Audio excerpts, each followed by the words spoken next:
माझ्या सर्व गोदाकाठच्या बांधवांनो भगिनींनो,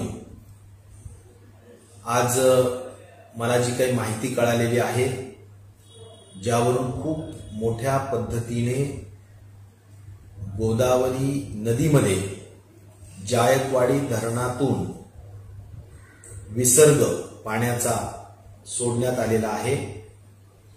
मला असं वाटतं की नाशिक आणि नगर जिल्ह्यामध्ये जर अधिक जास्तीचा पाऊस पडला तर हा विसर्ग अजून वाढवावा लागेल। आणि ह्या सर्व पार्श्वभूमीवर आपल्याला 2006 मध्ये अशीच परिस्थिती जी घडली होती त्याचा अनुभव आपल्या सर्व गोदाकाठच्या रहिवाशांना आहे, गावातील लोकांना आहे।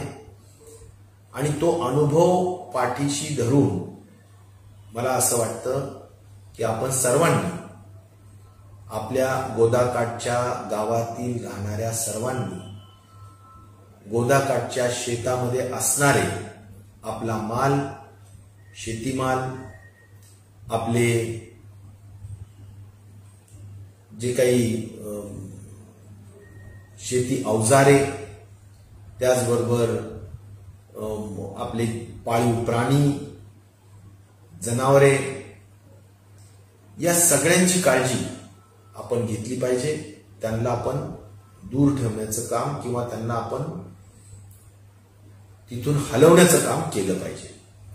त्याचबरोबर जे काही गोदाकाठच्या ठिकाणी घरं असतील त्या घरामध्ये राहणारे वयोवृद्ध लोक, लहान मुलं, महिला, या सर्वांनाच खऱ्या अर्थाने सुरक्षित ठिकाणीच ठेवणे आवश्यक आहे। या सगळ्या व्यतिरिक्त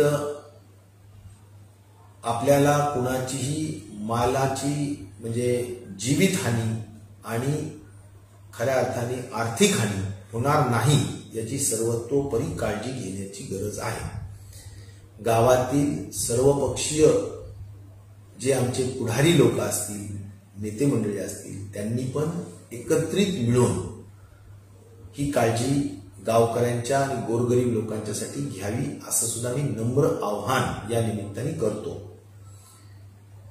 आपल्या सर्वांसाठी कुठलीही नैसर्गिक आपत्ती उद्भवल्यास